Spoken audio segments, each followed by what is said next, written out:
Good morning to you, sir. Well, good morning, Chuck. I'm struck by the fact that you think it's newsworthy that Christie said running for president is something that has to wait till next year. He's got a real political job as chairman of the Republican Governors Association. Well, let me ask you about that. And to the degree he's able, he's got to be governor of New Jersey first. Right. But to the degree that he has political time, he has committed that time to being chairman of the Republican Governors Association. If he said anything else, it would be foolish. Of course, and I know, and it's funny, I had a discussion with somebody about a month ago who said that he was warned, don't do to the RGA what Mitt Romney was accused of doing back in 2006. There were some people unhappy that Romney was too aggressive in using the RGA to promote a presidential candidacy at the time, and that he was told to walk a line. But I want to take a step back. You know, you're very blunt when it comes to giving advice sometimes. Have you thought, well, you know what, Governor Christie's going through whatever you want to make of the allegations right now. He's going through a tough time, and if he's going to salvage his term as governor, isn't there an argument to be made he should be focusing on his job, New Jersey, almost full-time, and maybe he should take a step back from national politics? Well, I don't think he's out involved in national politics as in presidential. But no, I don't think he needs to. I don't think he needs to. But I'm differentiating between presidential politics and Republican governor's politics. Christie's got sense enough to walk and chew gum at the same time. He doesn't have to do just one thing. The preponderance of his time, regardless of whether this flap had ever come up or not, would be dedicated to being governor of New Jersey. That's his job. But to the extent he has time, and he will have time, as he showed this weekend, he can be an outstanding, will be, in my opinion, an outstanding governor of New Jersey. And frankly, when the liberal media elite chase him around like this, there's some Republicans that it helps him with and make them get energized to help elect more Republican governors like Christie, who could run for re-election on his record rather than having to do like Obama, who ran for re-election on what's wrong with Mitt Romney. Well, you know how politicians are, though. It's especially ones running for re-election. At the end of the day, it's a me-first mentality. Frankly, understandable, right? It's their own state, it's their own campaign.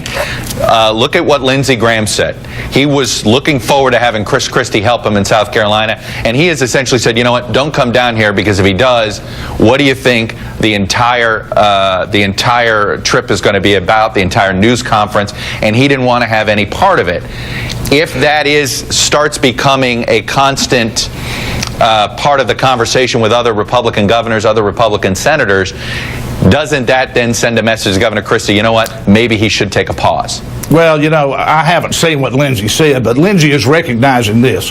You guys are going to chase this around like it's the Lincoln assassination. The mayor of Hoboken, who claims now that somebody threatened her in April, between April and the election, repeatedly tweeted and tweeted and tweeted and tweeted about how great Chris Christie was and what a great governor. And she gave people in her tweet the indication, I'm not endorsing him because of the nonpartisan election in Hoboken. And yet, now all of a sudden, she changes her story. And yet, when she on TV, on your network, I believe, Chuck, she was asked, and I want to just read to you so nobody thinks I'm misquoting her, why has she come out now about this when she didn't for months? She said, so part of what I'm hoping comes out of this by coming forward is to say, Governor, please support this Rebuild by Design competition. That is her request for a third of all the hazard mitigation grant fund money for the whole state, 1/3 for her town. She says that by coming out and making this accusation, she's hoping she's going to put pressure to, quote, fully support us. Give us your direct endorsement. Now, I don't think she's going to succeed in shaking Christie down. But let me ask you this. Let me stop you here. Because let me stop you here. Governor, I've given you a lot of time here. Give me a second here. I want to ask you a question about the issue with the mayor. Why is it that she said, I'm trying to understand why you believe her saying positive things about Christie undermines her credibility. There's an argument to be made. The fact that she spent all of 2013 saying positive things about Christie could make her allegations more credible. Well, it certainly doesn't make her a credible person when she supposedly, and of course you can write your journal and date it any day you want to, but supposedly she wrote in the spring of the election year that he was corrupt, and then for the rest of the election year she wrote publicly that he was a great governor, and she almost seemed to idolize him in tweet after tweet after tweet after tweet. Nobody comes forward that says she said this. She didn't send any emails to anybody that says this. She now comes forward and says, he's been corrupt the whole time. That's, to me, strange credulity to the point of that it's hard for the average American to understand why the media gives her such unbelievable credibility.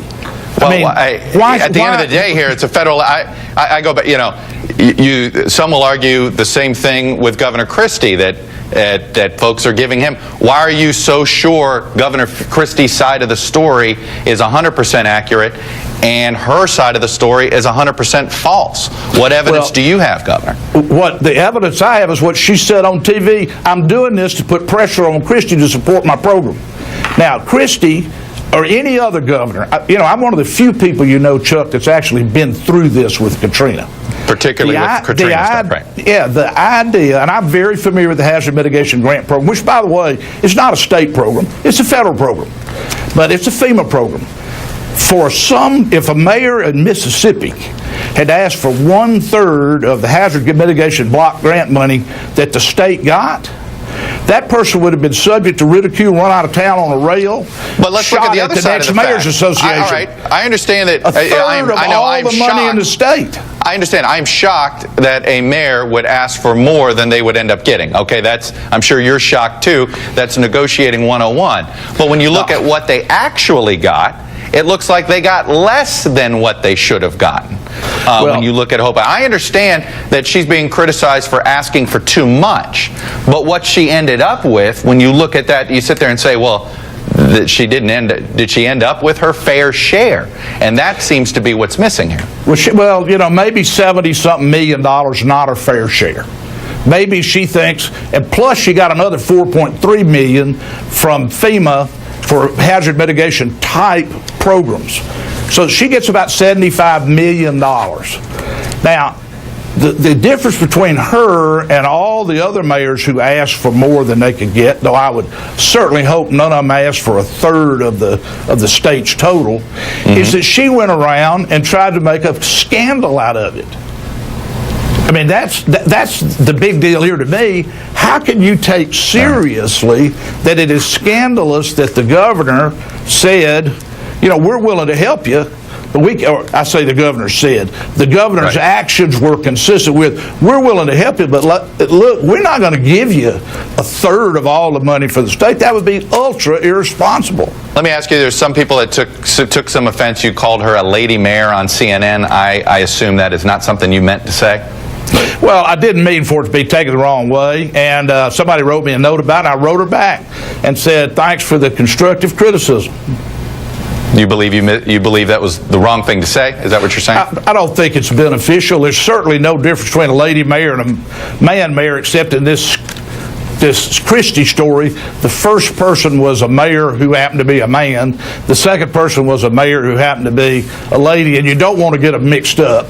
But that wasn't the right way to go at it. I thought the lady who wrote me about it was constructive criticism, and I told her that, and I said it.